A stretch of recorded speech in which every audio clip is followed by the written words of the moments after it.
حج کرنے گیا تو اس سال نا حج میں بڑا رش ہوا، لاکھوں لوگ آئے. تو میں نے عرض کی مولا سب کا قبول ہوا ہے کہ کوئی رہ بھی گیا ہے؟ تو فرماتے مجھے خواب آئی اور بتایا گیا لاکھوں کا قبول ہو گیا. بڑا بے نیاز ہے اللہ، بڑا بے نیاز ہے، بڑا کریم ہے.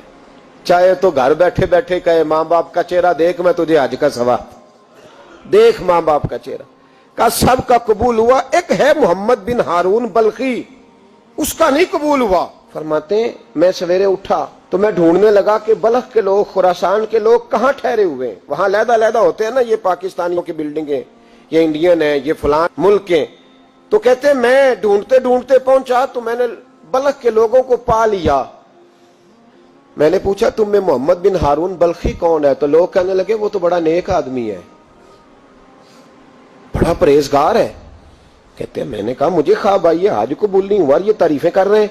میں نے کہا کس طرح کا نیک؟ تو لوگ کہنے لگے جی 24واں تو وہ حج کرنے آیا ہے، ساری رات نفل پڑھتا ہے، سارا دن روزہ رکھتا ہے، بہت مالدار تھا پر ہر چیز اللہ کی راہ میں خیرات کر دی.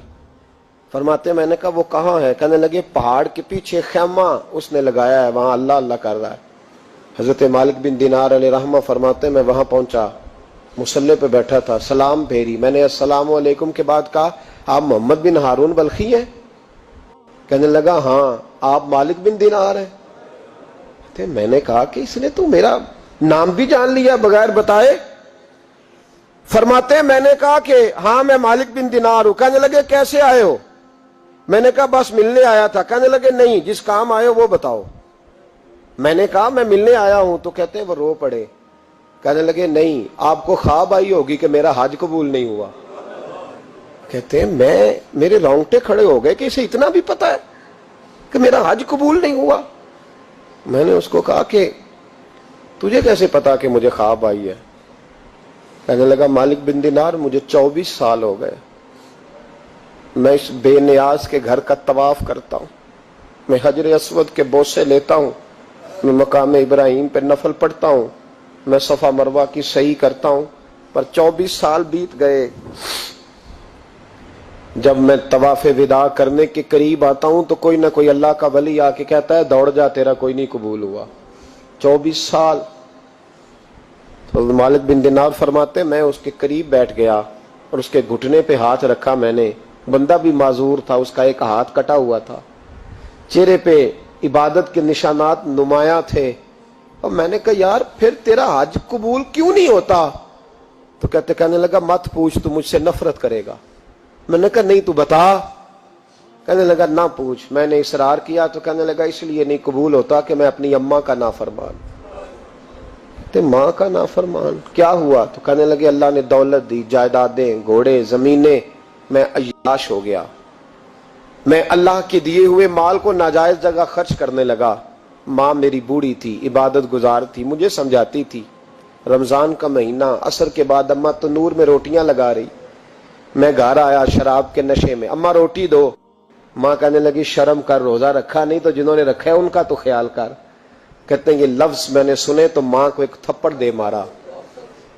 اماں جلتے ہوئے تندور میں گر گئی. لوگوں نے مجھے کمرے میں بند کر دیا. کہتے ہیں ساری رات میں شور سنتا رہا پر نشے میں پڑا رہا.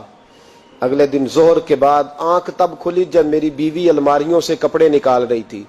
میں نے کہا کہاں جا رہی ہو؟ کہنے لگی میکے جا رہی ہوں، میں ماں کے قاتل کے ساتھ وقت نہیں گزار سکتی. میں نے کہا ماں قتل ہو گئی؟ کہا ہاں، رات 9 مہینے تجھے پیٹ میں رکھنے والی اور چھاتی کا دودھ تیرے گلے میں اتار کے پالنے والی تیرے ہاتھوں قتل ہو گئی. کہا کدھر ہے میری ماں کی میت؟ کہا دفن کر دیا. بتایا کیوں نہیں؟ کہتے مرتے وقت کہہ گئی تھی اسے میرا منہ نہ دکھانا، میرے جنازے کے قریب نہ آئے. کہنے لگا میں اسی وقت اٹھا جس ہاتھ سے ماں کو مارا تھا، کلاڑا لے کے ہاتھ کاٹ دیا، جائیدادیں، گھوڑے، مکانات خیرات کر دیے. ساری رات نفل پڑھتا ہوں، سارے دن کے روزے رکھتا ہوں، ہر سال حج کرتا ہوں، عرش کا مالک معاف نہیں کرتا. حضرت مالک بن دینار کہتے ہیں میں نے بھی ایک تھپڑ مارا. میں نے کہا تو اسی قابل ہے تجھے معاف نہ کیا جائے، کبھی تجھے معافی نہیں ملے گی. کہتے ہیں میں ہو کے آیا، وہ روتا رہا، تڑپتا رہا. میں سویا گھر آ کے تو مجھے مصطفیٰ کریم علیہ السلام کا دیدار نصیب ہو گیا۔ نبی پاک صلی اللہ تعالی علیہ وسلم نے فرمایا مالک تو اسے کیوں مایوس کر آیا ہے اللہ کی رحمت سے، کیوں کہہ آیا اسے؟ میں نے کہا حضور اتنا بڑا قاتل ماں کا کیسے معافی ملے گی؟ تو محبوب فرمانے لگے اس کی ماں کی وجہ سے ہی اسے معافی ملے گی، ماں کی وجہ سے۔ حضور کس طرح؟ فرمایا ماں قیامت کے دن اس کے خلاف مقدمہ دائر کرے گی، کہے گی اللہ اسے پوچھ میرا جرم کیا تھا، مجھے کیوں جلا کے مارا؟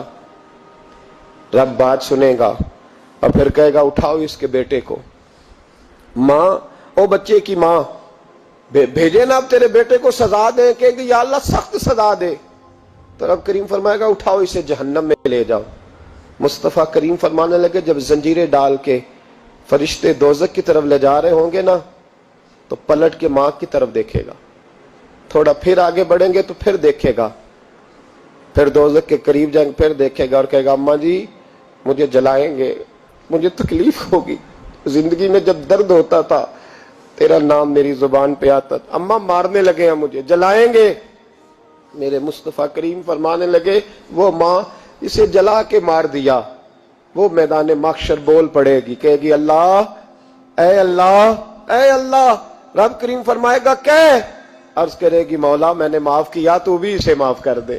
اللہ فرمائے گا اس نے تو جلا کے مارا، تو کیوں نہیں جلنے دیتی؟ حالانکہ اللہ سب جانتا ہے، کہے گی مولا میں تو ماں ہوں نا، کیسے موقع دوں؟ تو میرے محبوب فرمانے لگے مالک اللہ اسے اس کی ماں کی وجہ